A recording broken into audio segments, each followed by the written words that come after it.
Hey guys, tonight we follow a sound, soft, rhythmic like breath on bamboo. Wind stirs the grove around you, and there's a tension in the air. Not fear exactly, more like anticipation. Someone is here, someone old, someone quiet.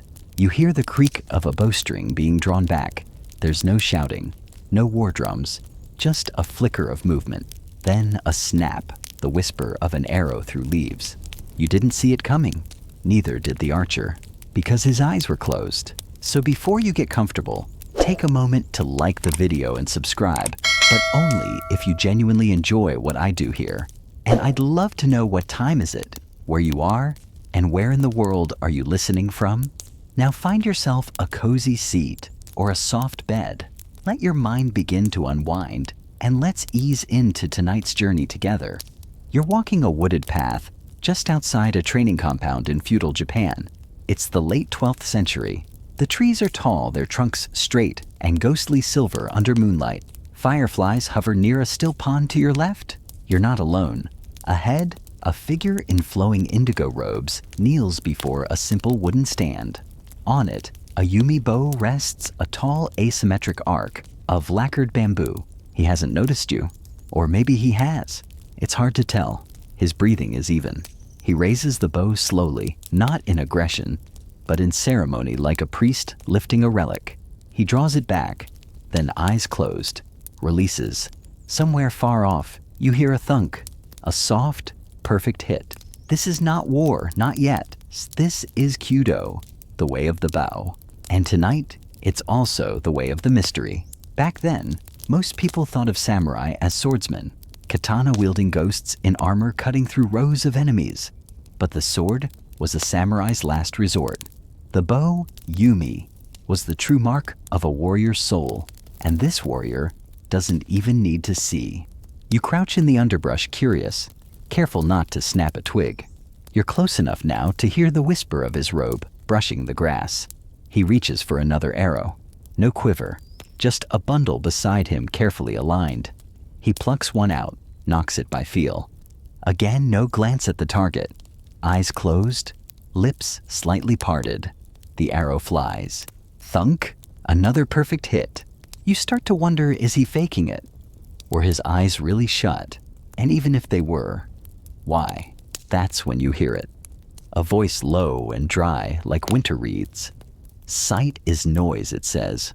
You jump. The archer's still kneeling. He hasn't turned. A closed eye, he continues, is still. You don't answer. What do you say to that? The forest goes quiet again. Even the frogs seem unsure what to ribbit. But something shifts. The samurai stands finally facing you. His eyes are open now, dark steady, and not particularly impressed. You trailed me for 47 steps, he says. Left foot heavier. Western gate. Not a spy. Just a tourist. He says tourist like it's a new term he just invented, and he's already bored of it. You nod sheepish. I've never seen anyone shoot like that. He shrugs. You've never seen wind either. The logic doesn't help much, but his tone is calm, patient, even kind. Like someone used to teaching the profoundly confused. He gestures for you to follow. You do. Behind the clearing, there's a small structure, more shrine than dojo. No banners, no armor racks, just a single line of black ink on a hanging scroll. Shin wo shiro. Shoot the heart. Inside, a few others train. Silent. Slow. Each one draws a bow. Each one releases with eyes closed. You feel like you're watching a ballet staged in a storm shelter. And then it hits you. This is no trick. It's no performance. It's practice, deliberate, ancient, and somehow real. Later, your guide speaks again. Before you strike a man, he says, strike your own fear. Blindfold your ego. Shoot only what you cannot see. Mainstream historians agree that Kyudo so evolved not just as a martial art, but as a yin spiritual discipline, heavily influenced by Zen Buddhism, which emphasized emptiness, detachment, and focus.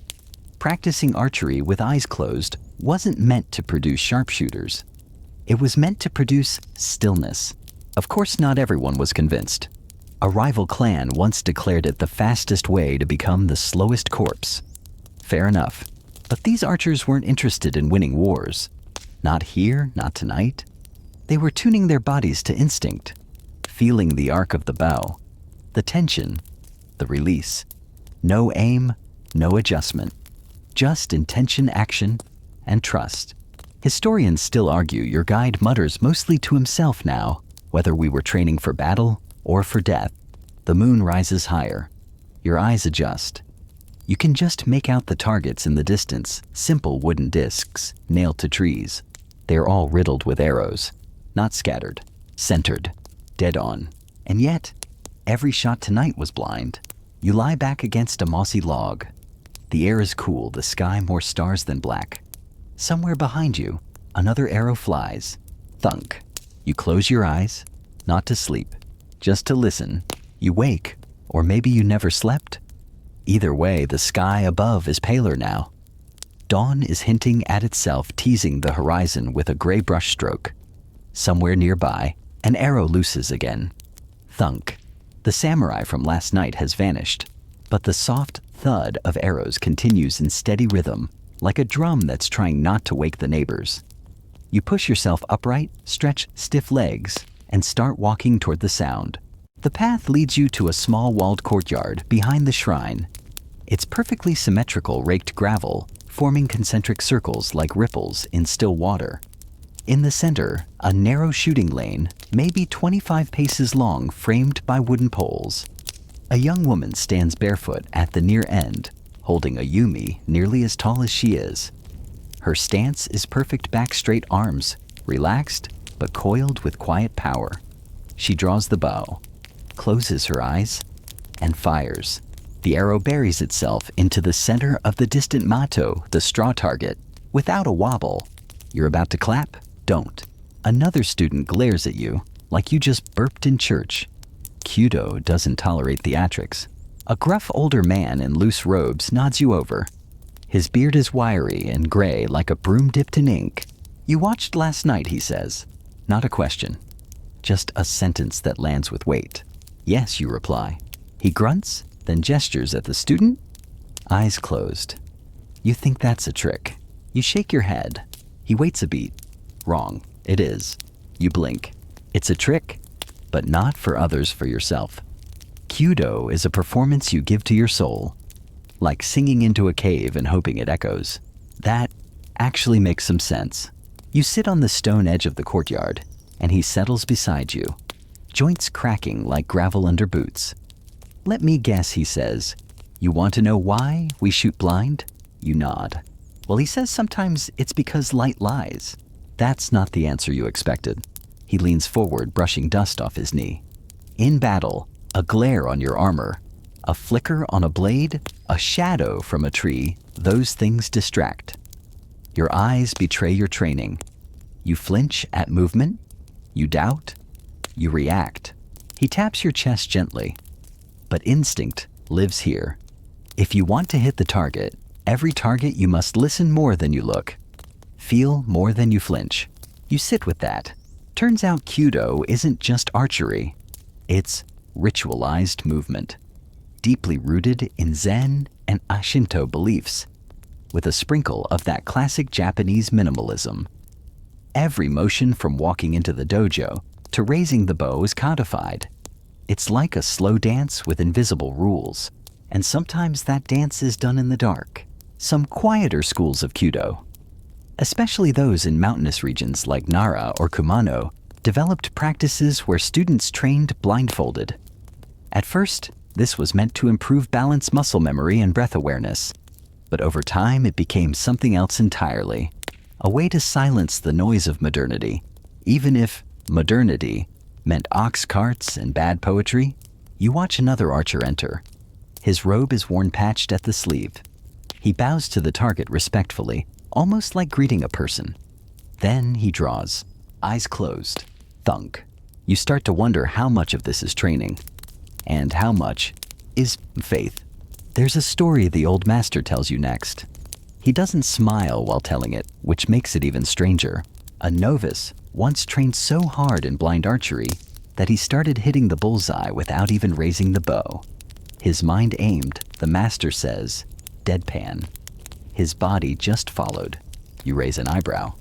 Is that even possible? He shrugs. He died young, shot himself in the foot once. But the legend lives.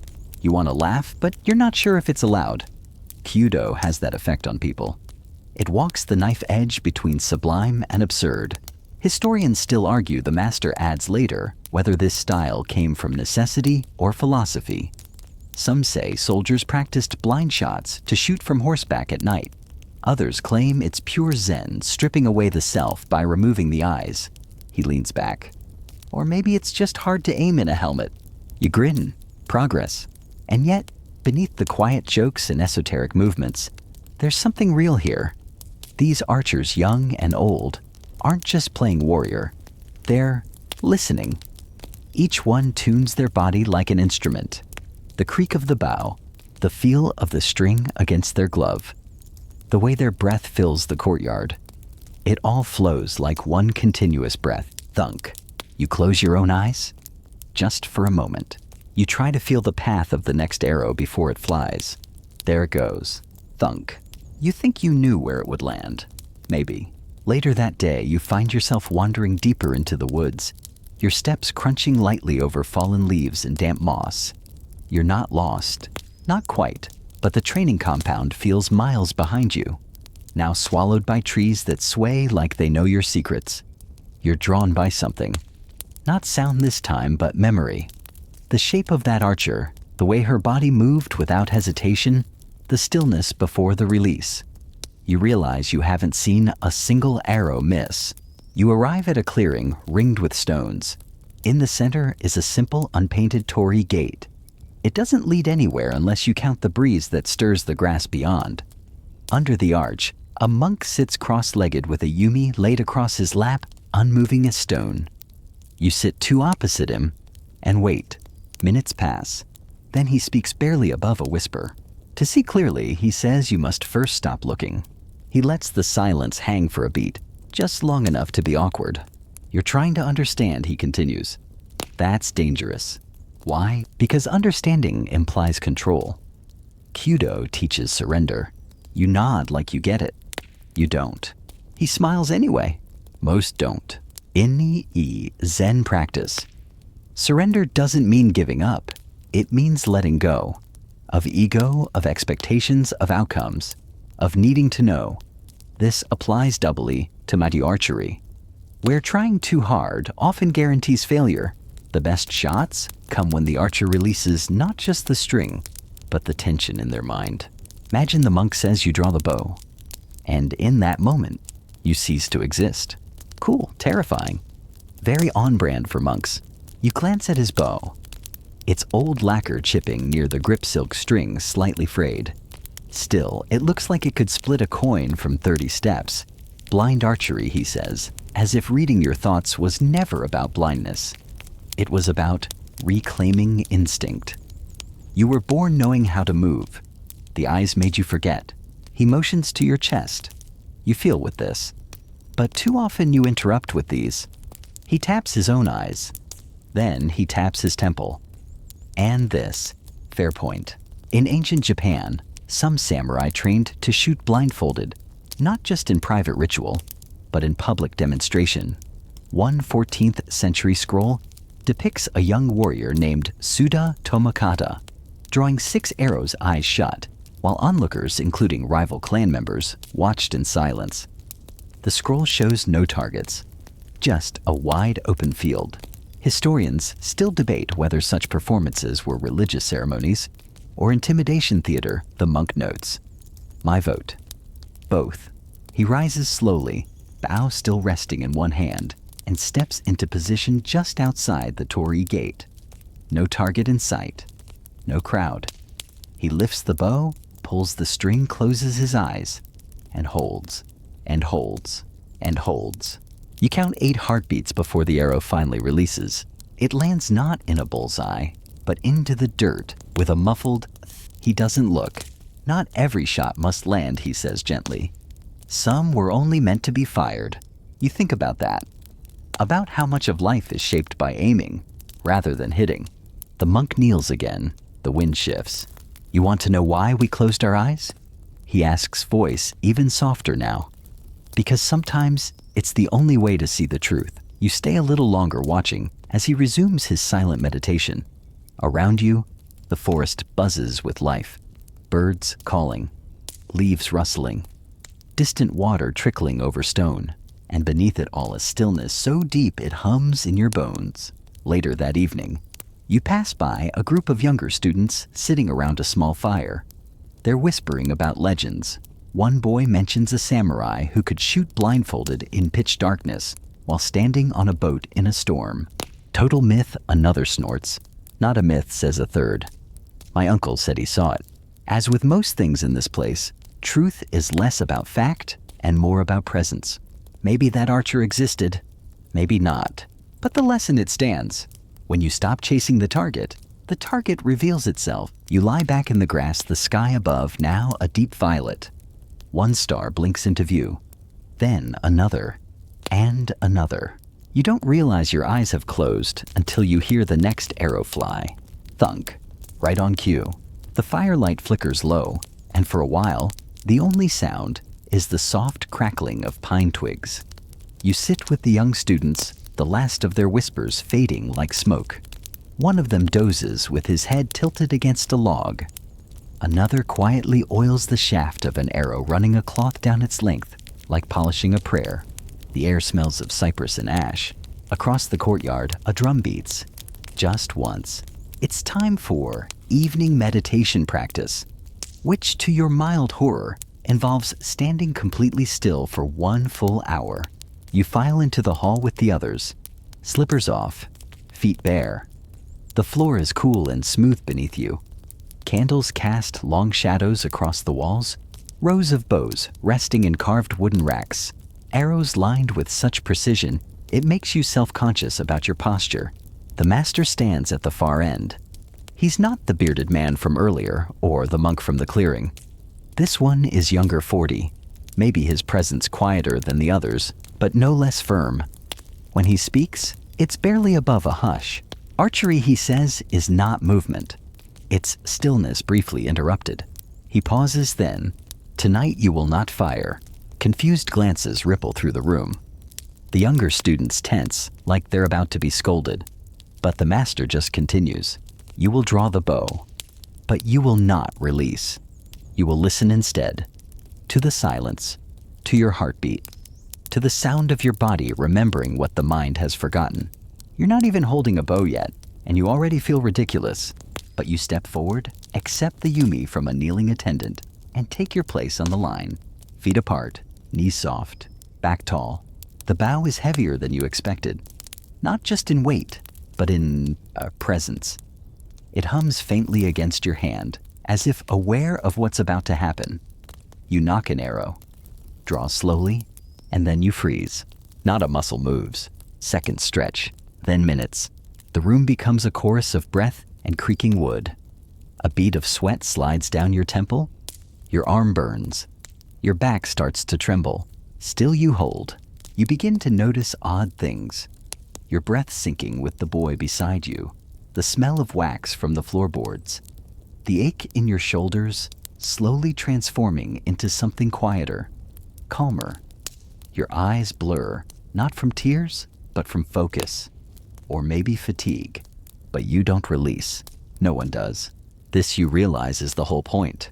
They call it tsumei, tension without release, a kind of psychological balancing act. The moment before action frozen and stretched like taffy until it becomes something else entirely. A meditation, a confrontation with self. One student faints. No one reacts. Another's arrow slips. The master doesn't blink. You hold. You hold. You finally don't want to let go. And then quietly, gently, the master speaks, lower your bow. It feels like waking from a trance. You exhale for what might be the first time in minutes. Knees buckle a little. Muscles scream in protest. But your mind, still, there's a bow fringe theory among some historians that this exact practice, the delayed release, the eyes closed, The motion held was designed not just for inner clarity, but for wall battlefield readiness. The idea was that if you could control yourself in absolute silence, you could remain calm amid chaos. If you could hold an arrow for 10 minutes without release, then waiting for the right moment in battle would feel easy by comparison. Historians still argue the master tells the room afterward whether this helped anyone survive. But we do not train for survival. We train for alignment. You ask him later what that means. He says alignment is when your mind, your breath, your body, and your intention all arrive in the same place at the same time. Sounds like a great way to miss the bus, but you let it slide. Later, back by the fire, someone brings out an old story scroll. It's passed from lap to lap until it lands with you. On the faded silk, you see a series of figures, all samurai, each one blindfolded, each one holding a bow. In the final panel, there's no target, just a mirror. You look around. The others are watching you now, curious as if you are the scroll. A younger boy leans in. You know the legend, right? You shake your head. He grins. If you can shoot blindfolded and hit the heart of your own reflection, you're ready. Ready for what? No one answers. But the fire pops, and behind you, another arrow flies. This one doesn't land. Because sometimes missing is the most honest shot of all. Morning returns like a forgotten promise, slipping between cedar trunks and dappling the compound in thin gold. The forest is quiet, the birds polite, and even the gravel under your sandals crunches like it's trying not to interrupt. You find yourself near the main hall again, where today's practice seems different. The students are shooting in pairs. One stands with the bow, the other behind them, eyes open. The archer's eyes closed. You pause. What you're seeing isn't training. It's trust. One by one, they step up. No spoken words. The observer gives a tap on the shoulder, and the blindfolded archer fires. Sometimes they hit the matto, sometimes they miss. But the pattern is unmistakable. The arrow is always loosed with absolute confidence. There's no hesitation, no twitch, no peek. You recognize the ritual. This isn't Kyudo as archery. It's Kyudo as ceremony. An instructor approaches tall, rail thin, with hands so lined they look like cracked porcelain. His robe is simple. His gaze, not so much.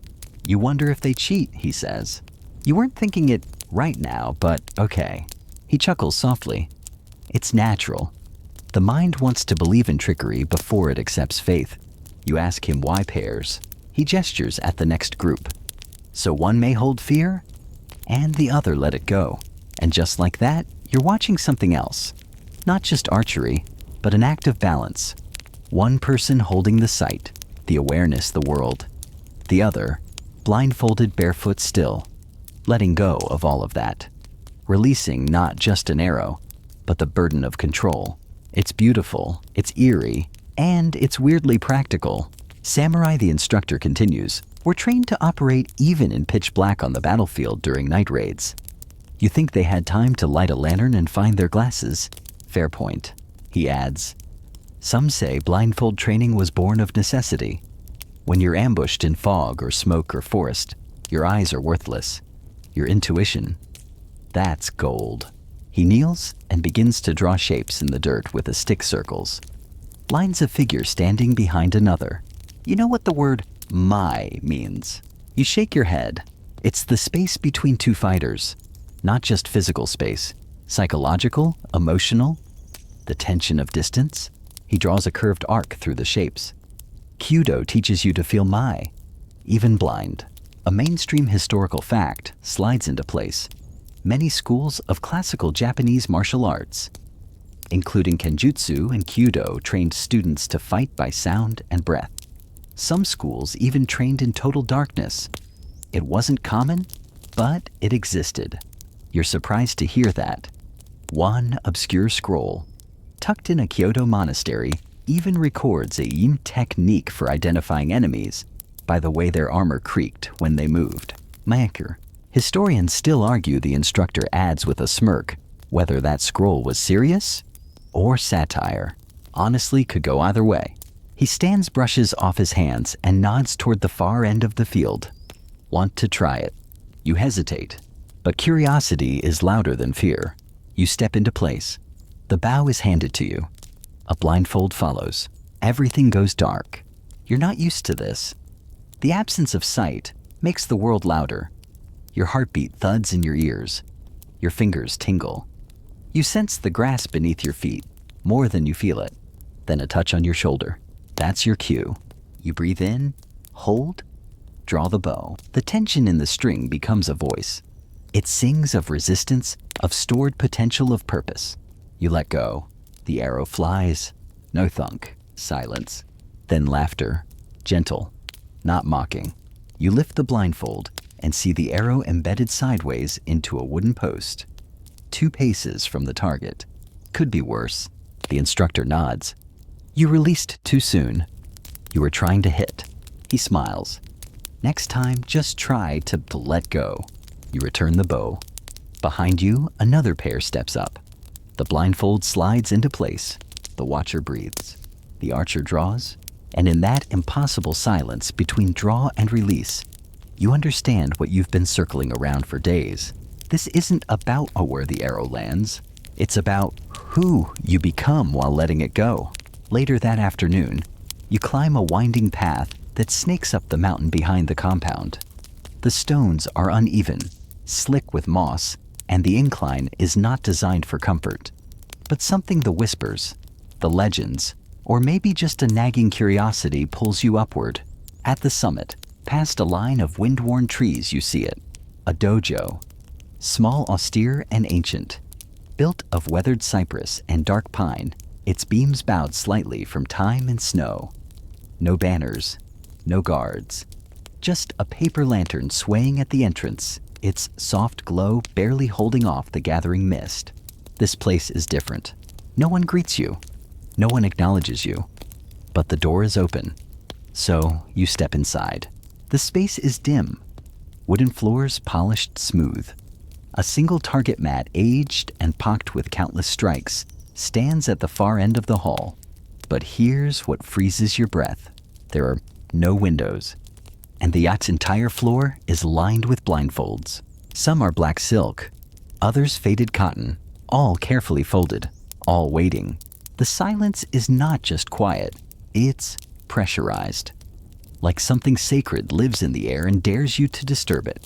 A monk finally enters, barefoot, robed in storm gray. He does not speak.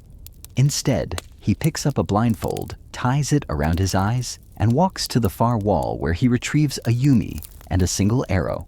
Without sound, he moves to the firing line.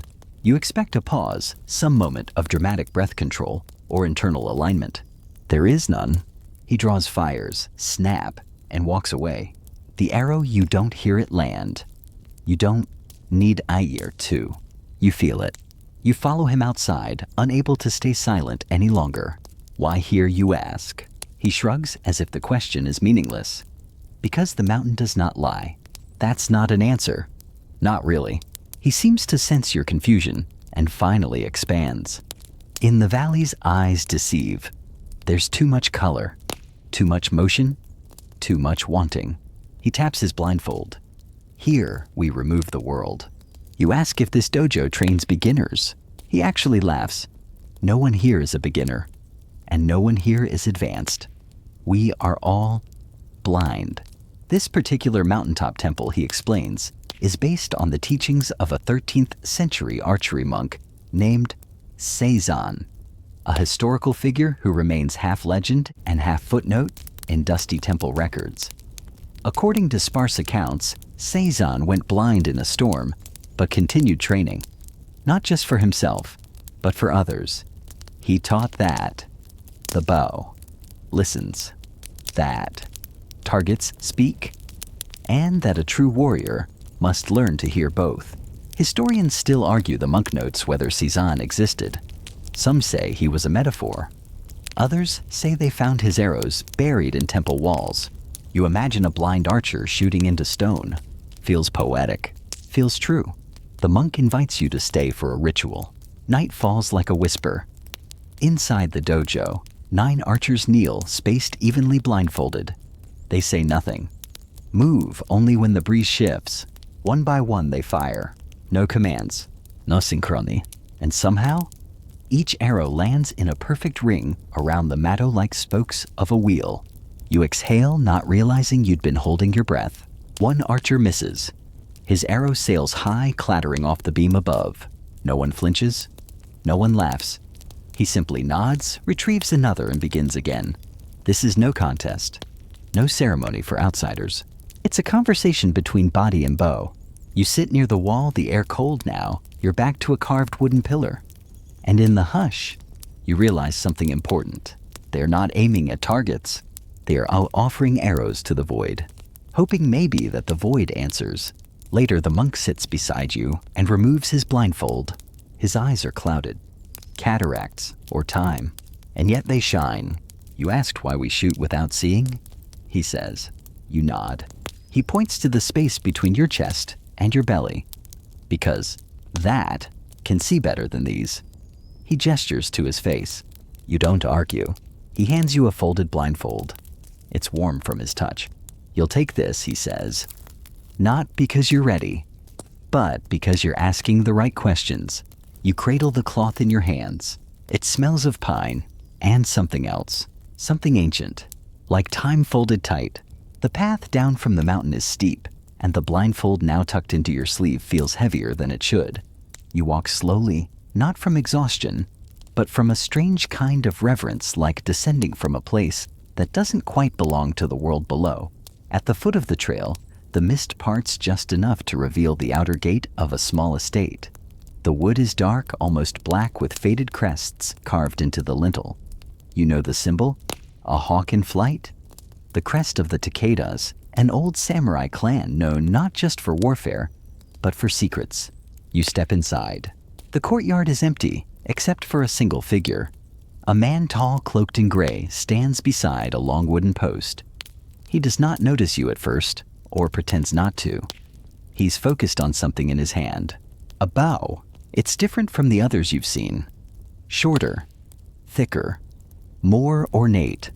The grip is wrapped in black silk, and the tips glint like polished obsidian. You barely manage to speak. That's not a training bow. He doesn't look up. No, he says. This bow kills. Charming. The man finally turns. His face is lean-scarred, but his eyes, calm, calculated. Do you know the story of Lord Isamu? He asks. You shake your head. He gestures to the post beside him, where a long dead arrow protrudes from the wood, so deeply embedded, it looks like it grew there. Lord Isamu was a daimyo who never missed. In war, in sport, in ritual, every arrow he loosed found its mark. Until one night under a full moon, he challenged the wind. You blink, the wind. The man nods.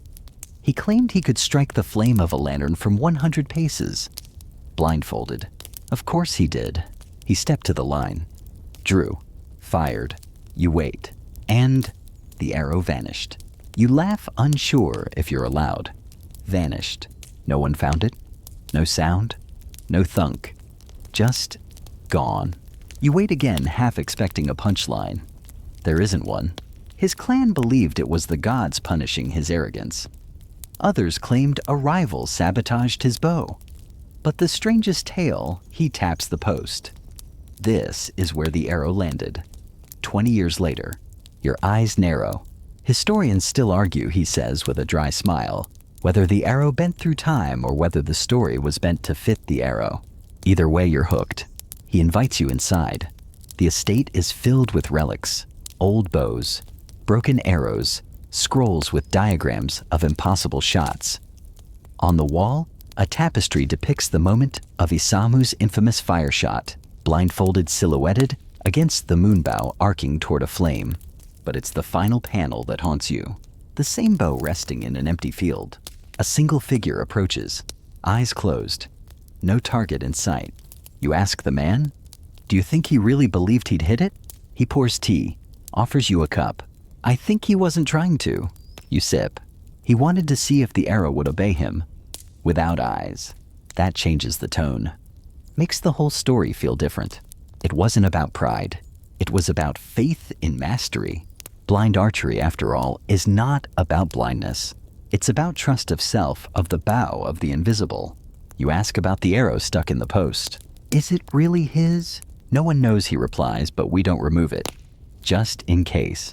He offers to show you something in the back garden. There, set among the moss and stone lanterns, is a small wooden frame like a target stand. But instead of a matto, it holds a mirror. You step closer. Your reflection stares back, tired and curious. The man stands beside you. In the end, he says, every arrow is aimed at yourself. You nod, not because you fully understand, but because the idea feels true enough to hurt.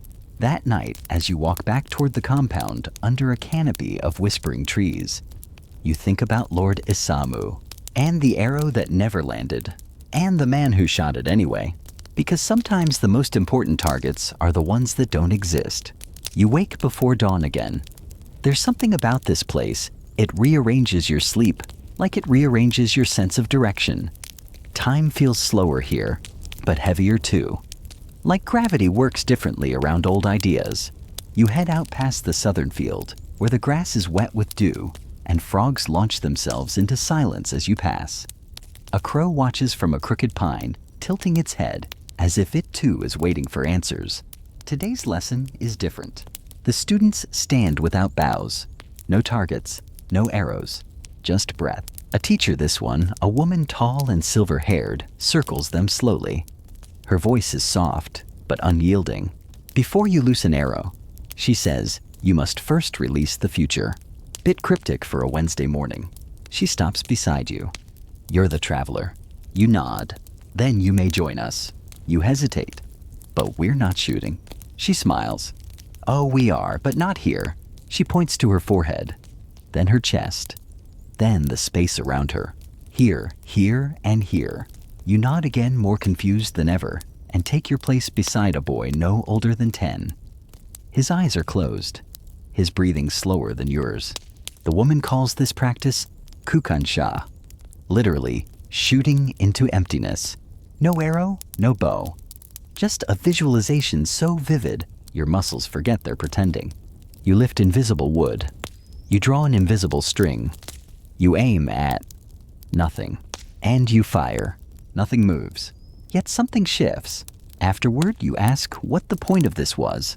She doesn't answer directly. Instead, she leads you to a small building you hadn't noticed before. Inside, scrolls cover the walls, diagrams of arcs and spirals, star paths and wind patterns. And there at the center lies a single object, a bow. Not wood, mull, stone. Perfectly shaped, intricately carved, clearly ceremonial, utterly unshootable. She kneels before it. This bow, she whispers, is from the old temple. You ask the one on the mountain. She shakes her head. Older, long buried, found again, hidden once more. Cryptic continues. According to her and a handful of fringe historians, there was a belief among certain Kyudo monks that time itself could be bent through perfect alignment, that in the act of drawing the bow, eyes closed in complete unity of breath and purpose, the archer could feel the future. Not predict it, feel it, as if the arrow could act as a needle through the fabric of time. She unrolls a scroll showing concentric circles, numbers, characters, and a diagram of a bow intersecting a spiral of stars. It looks like something between a prayer and an astrophysics lecture. Historians still argue, she says, whether these scrolls were spiritual metaphors or actual attempts at time mapping. 3 emperors banned their replication. 1 monk was exiled just for copying a single panel. You look again at the stone bow. In its impossible silence, you sense something, pulsing. Not noise, not movement, just presence. You touch it, cold, smooth, still, and yet your heart jumps, like it's just been caught misbehaving. She doesn't stop you. The stone bow was never drawn, she says, because to draw it is to surrender the self completely. You whisper, what happens if someone tries? She looks at you, then past you. Then we find out if time is a line or a circle. Outside, the rain begins, gentle, steady. Later that day, someone finds an arrow in the courtyard. No one fired it. No one saw it fall. It's old, weathered, but the tip, still sharp. You pick it up. You don't know where it came from, but somehow it feels like it was meant for you. By now you've stopped trying to explain things to yourself. The rules here aren't the same as the ones you came with. Logic, history, reality. They bend slightly at the edges like rice paper left too long in the rain. You find yourself near the outer garden again, where a curious scene unfolds. A foreigner, tall, pale, stiff in posture, is seated across from a monk. Between them, a kettle, 2 bowls, and an awkward silence thick enough to cut with a tanto. The foreigner clears his throat. So, no one aims. The monk smiles, gently pouring tea. We aim, just not with eyes. The foreigner frowns. He's dressed in a stiff wool uniform, buttons polished to the point of aggression. A Prussian diplomat from the look of it. Probably late 1800s. You realize what you're watching. Kudo's uneasy introduction to the West. It's like watching a cat try to explain water to a fish. The monk passes him a cup. You think aiming is about focus. Calculation? Geometry? It is not. The diplomat takes a sip. Then what is it about? The monk nods to the sky, letting go. That does not go over well. You suppress a grin. The monk is clearly enjoying this. In the final years of the 19th century, Japan began opening to the world. Railroads, telegrams, rifles. And with that came the Western demand for immeasurable outcomes. Accuracy, consistency, charts, and rankings. The Westerners came expecting archery like they knew it targets scores competitions.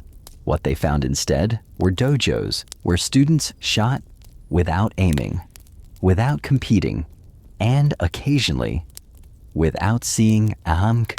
Historians still argue, the monk says later, whether that meeting helped or harmed us. He stands slowly and retrieves a bow from a nearby rack. You want a demonstration, he asks the diplomat. A sharp nod. The monk blindfolds himself, draws, fires. The arrow arcs high, nearly out of view.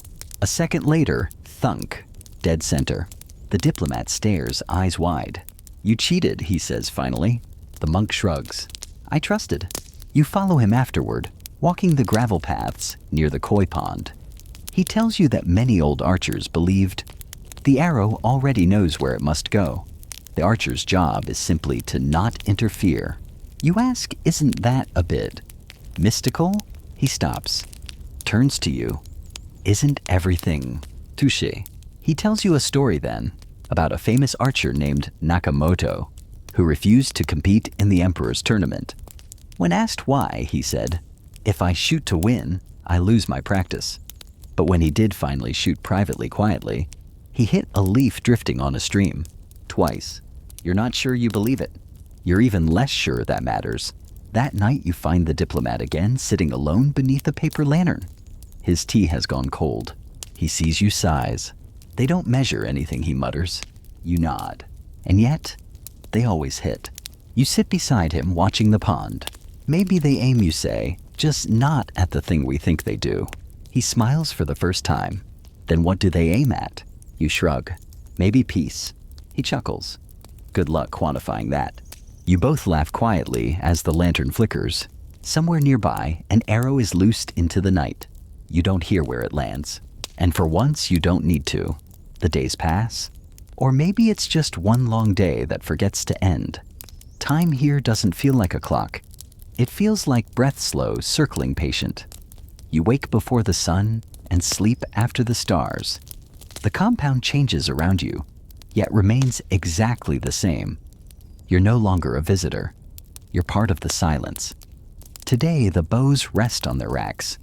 The students sit cross-legged in the training hall. You join them without needing an invitation. The air is cool, and the polished floor reflects the golden light of late afternoon. At the center of the room stands an old man you've never seen before. His presence is weightless. He carries no weapon, no scroll, no rank. Yet when he speaks, the air listens. You ask, he begins without preamble, if we really hit anything. He looks directly at you, not accusing, not amused, just curious. Do you mean physically, or do you mean truth? The students glance at each other. No one answers. He continues. Blind archery is not about blindness. It's about exposure. Every shot you take without your eyes is a confession. He pauses. No one breathes. Confession of fear, of desire, of pride. He looks around the room. Some of us hit targets. Some hit nothing. Some hit the lie they've been carrying since childhood. A beat. And some are still aiming. A student raises her hand carefully. But does it work? The old man smiles. Depends what you're trying to hit. You want to ask something too, but the question dissolves. Because suddenly, you understand something no one ever said out loud. The arrow is not what flies. You are. And the bow, the ritual, the silence, they're just there to show you how to let go. You remember the young boy with perfect breath, the blind monk on the mountain, the arrow that landed 20 years too late, the diplomat who watched the impossible happen and still wanted numbers. And you remember your own shot, crooked, awkward, wide of the mark. But now, it doesn't feel like a miss. Not really. Because what if the point was never to hit anything at all? What if every arrow is just a line drawn from fear to freedom? You walk out into the courtyard one last time. The air is warmer than it's been in days. A gentle breeze stirs the bamboo. You take the blindfold from your sleeve. You tie it. You draw. You breathe.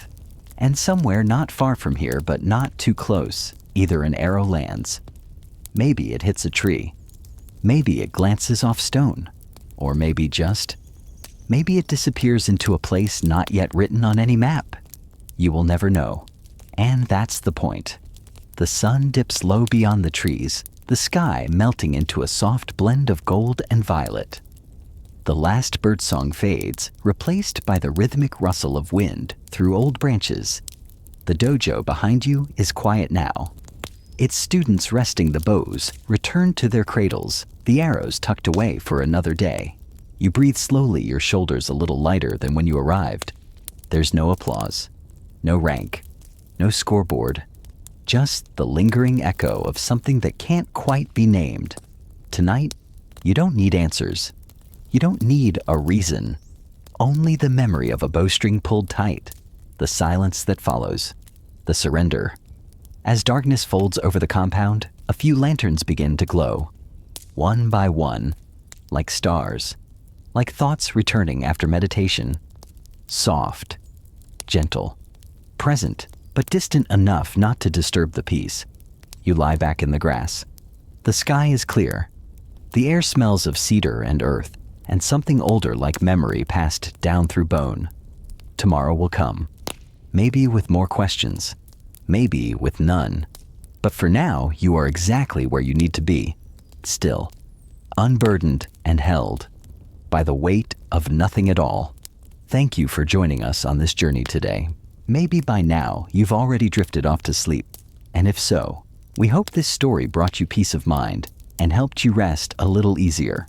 Deep sleep makes life better, and we're truly happy to be part of that. Until next time, sweet dreams.